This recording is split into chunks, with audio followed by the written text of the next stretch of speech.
Alors, depuis quelques temps, nous avons des informations alarmantes au sujet du coronavirus. Il y a un débat sur son caractère complotiste. Ce débat, de mon point de vue, ne sert à rien.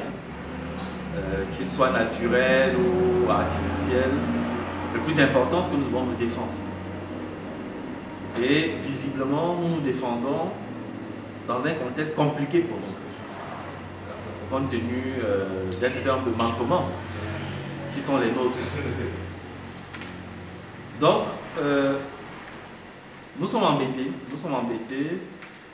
face à cette situation de constater que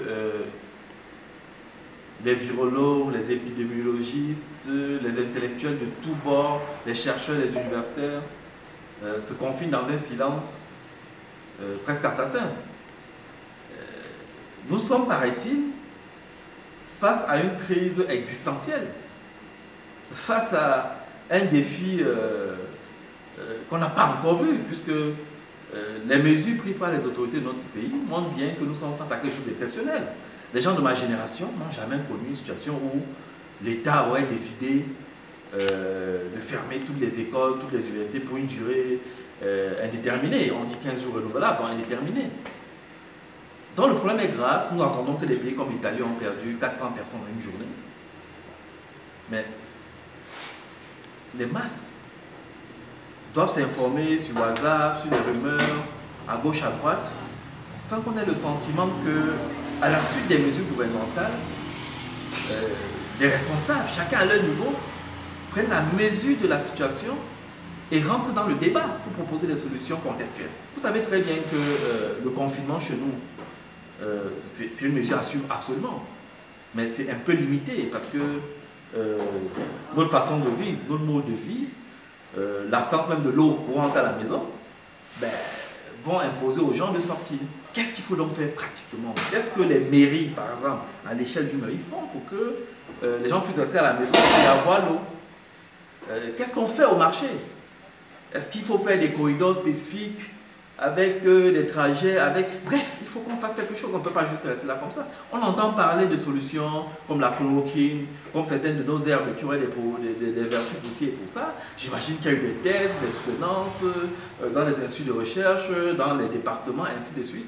Mais qu'ils se prononcent, qu'ils disent quelque chose. On a peur de s'exprimer et de se tromper. On a peur de quoi? Si on ne parle pas aujourd'hui, on va parler quand? L'université, le monde de la recherche doit se réveiller et contribuer en ce qui les concerne à jeter un peu de lumière dans ce flot.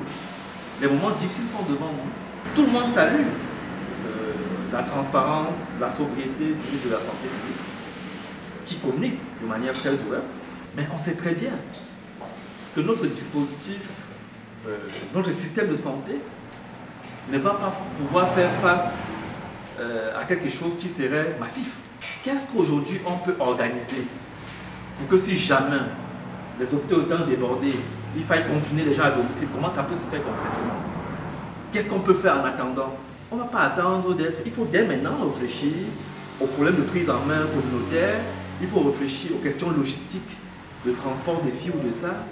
Je pense que notre société doit sortir de l'idée que les choses doivent se résoudre par la providence. Non, c'est nous qui devons prendre notre destin en main, proposer des solutions et résoudre des problèmes. Et je pense qu'en première ligne, je pense que le monde universitaire, le monde de la recherche a sa responsabilité.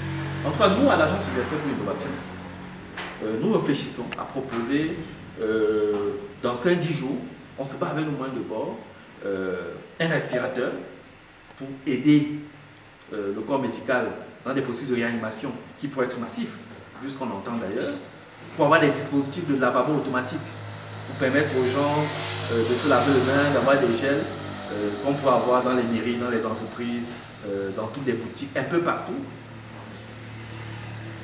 Je crois que plus que jamais, ceux qui ont des idées, ceux qui essaient de faire quelque chose, doivent se concentrer sur ce drame annoncé. Que nous pouvons, oui, nous avons la chance qu'en Afrique, nous avons vu le drame se nouer en Chine, se développer en Europe. Il commence chez nous. On ne va pas croiser les bras, on ne va pas attendre tranquillement de passer le vie à quelque part collectivement. en termes de prévention pour augmenter notre système immunitaire, qu'est-ce qu'on peut faire? Quelle plante il y a à portée de main qui aurait quelques vertus? Il faut que les scientifiques nous disent. Il ne faut pas qu'on se contente des rumeurs.